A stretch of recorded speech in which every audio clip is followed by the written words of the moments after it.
Bom dia a todos. Candidato Renan, assim como falamos com todos os candidatos aqui, essa é uma entrevista de emprego para o próximo CEO do Brasil. Logo, a gente reuniu aqui empresários, membros do ecossistema do G4. Então, aqui estão representados 100 mil empresários online conosco e sentados aqui nessa sala, que são 100 mil empresas que o G4 tem em seu ecossistema, que emprega 16 milhões de pessoas. Então, uma parcela importante da massa salarial brasileira está aqui para sabatiná-lo e, obviamente, exige uma pergunta tão dura quanto o cargo que o senhor pretende ocupar. Renan, o senhor passou 10 anos derrubando e criticando quem governa, mas nunca assinou uma folha de pagamento relevante, nunca respondeu por um orçamento, nunca demitiu ninguém olhando no olho. Nenhum empresário nessa sala contrataria um CEO com esse currículo para tocar uma padaria. E o senhor está pedindo a maior operação do país. E o problema não para na execução. Alcança também as suas convicções. O senhor diz que bolsonarismo e petismo são duas faces da mesma decadência. Mas as pesquisas desenham um segundo turno entre Flávio Bolsonaro e Lula. E nesse cenário, não existe terceira face hoje. Branco e nulo não somam para ninguém. Só que o seu eleitor é esmagadoramente antipetista. Então, cada voto seu que se anula desfalca apenas o lado que enfrenta o Lula. A neutralidade que o senhor vende como pureza é, na prática, um empurrão para o Planalto de quem o senhor diz combater, o Lula. Então, responda a essas coisas que essa plateia precisa ouvir. Qual foi a entrega mais difícil que o senhor já geriu na vida, com números, prazo e resultado auditável, e, estando fora do segundo turno, entre Flávio e Lula, em quem o senhor vota? E avisamos desde já, não estaremos no segundo turno não é resposta, porque estadista de verdade responde, inclusive, aos cenários em que perde. Boa tarde a todos, muito obrigado aí pela oportunidade. Bom, a pergunta já começa com uma imprecisão um tanto quanto bizarra, porque minha vida pregressa toda passou por administrar empresas. Eu sei o que é fazer uma folha de pagamento, e o pior, eu sei o que é pegar uma empresa fechada, quebrada, com os funcionários devendo 5 meses sem receber, botar para andar baseado no crédito pessoal que eu construí recuperando empresas. Trabalhei isso não com uma nem com duas, mas com quase uma dezena de empresas ao longo da minha vida.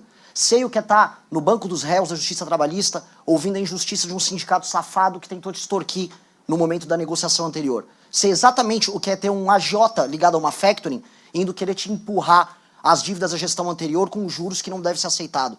Sei justamente fazer isso. E essa é a postura que o próximo presidente da República tem que ter, porque a gente vai pegar um cenário muito similar a esse. Só que essas são as minhas realizações antes de me tornar um líder político.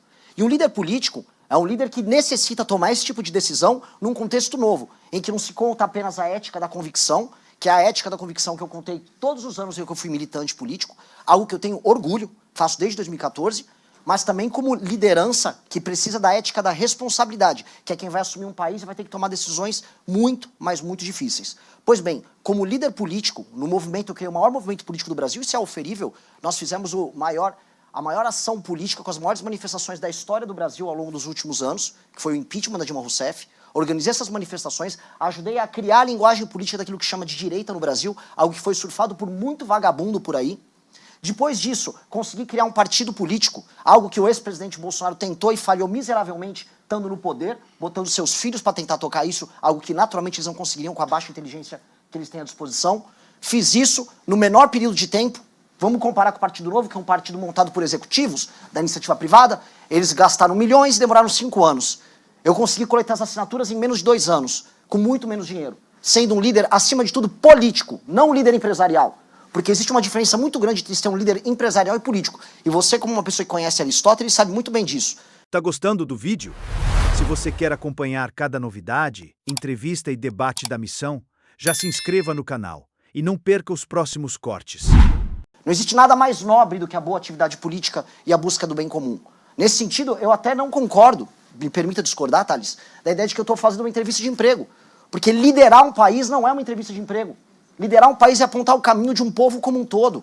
Meu objetivo não é obter um lucro, meu objetivo é obter um horizonte. São coisas diferentes, ambas muito nobres, mas elas têm naturezas diferentes. E a gente tem que entender essa natureza. E o que me qualifica nesse sentido para estar aqui, além dessa experiência pretérita e dessas realizações que são metificáveis, no partido político que eu montei, Eu tinha uma folha de pagamento que envolvia milhares de jovens espalhados pelo Brasil. Milhares, que ficavam debaixo de chuva, debaixo de sol, tomando não na cara de um monte de gente, que falava, eu não vou acreditar em montagem de partido, o Brasil não precisa de um partido. E eu tinha que toda quinta-feira, toda sexta-feira, pagar o valor deles, obtendo doação, vendendo produtos, e montei um partido vendendo livro. Num país de pessoas iletradas que não dão valor à leitura, eu vendi livro e a venda de livro foi responsável pelos 50% do faturamento que montou esse partido. Então o que eu sou é um líder gestor qualificado no setor privado, porque a política, a atividade política que eu toco, inclusive o partido político, é um ente privado. E é um ente privado em que nós fazemos muito mais com muito menos. Criei a revista Valete, que é a segunda maior revista de política e cultura do Brasil, impressa, depois da revista Piauí, não estou falando em digital, porque a nossa é só impressa. Criei um ecossistema do Valete Plus com 50 mil usuários para produção de conteúdo independente, uma rede social própria.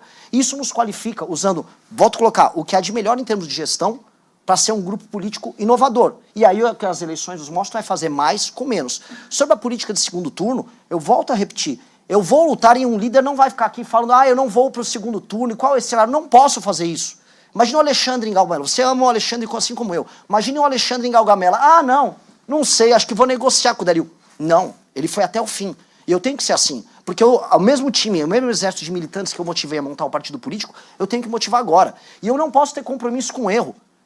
A família Bolsonaro e o lulismo são duas faces da mesma moeda, não porque são iguais, eles são diferentes entre si, mas porque ambos geram danos terríveis para o nosso futuro.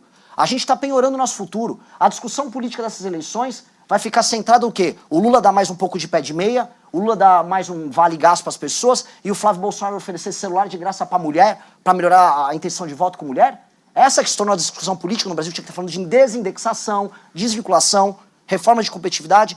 Eu não aceito trabalhar com essas categorias. E isso não é ficar neutro, isso não é fugir. Até porque quando você adota esse caminho, o que acontece é que você apanha dos dois lados, que foi o que aconteceu comigo. Mas sabe o que acontece também? Você se torna um líder melhor. E esse é o ponto. Eu só estou aqui sentado, tendo a honra de estar sentado com vocês conversando, porque eu adotei um caminho, não da neutralidade, mas de enfrentar ambos, de não aceitar o erro de ambos. Isso me tornou um líder qualificado, que de acordo com algumas pesquisas, como é o caso da Atlas, já me coloca em primeiro lugar no público de 16 a 24 anos, ou seja, construindo um horizonte novo. E citando aqui um líder empresarial que deve ser referência para todos vocês, que é o Peter Thiel, ele já dizia bastante, crie seu próprio monopólio. Crie, antes de tudo, seu próprio monopólio. Seja líder de uma tecnologia que ninguém pode imitar. Foi isso que eu fiz para as novas gerações. Eu criei um pensamento político próprio, para um grupo político próprio, uma estética própria, uma liderança própria. E com base nisso nós criamos um nicho eleitoral próprio, com um sonho, um horizonte próprio, que nos deixam aptos a participar do grande debate. E é por isso que eu tenho a honra, Thales, de estar aqui com você, de poder discutir isso com você, de poder discutir com o Duda. E estar aqui. É uma visão que pode ser encaixada também como empresarial, no sentido de gestão, mas uma visão muito poderosa em termos de coração. Eu estou aqui por causa desse coração e é isso que vai fazer a gente mudar o Brasil. Obrigado. Mas, candidato, a resposta, vota Lula ou Flávio, sendo que Lula elege Eu voto Lula? Renan Santos. Eu não vou para a batalha pensando em perder. Eu voto Renan Obrigado, Santos. candidato.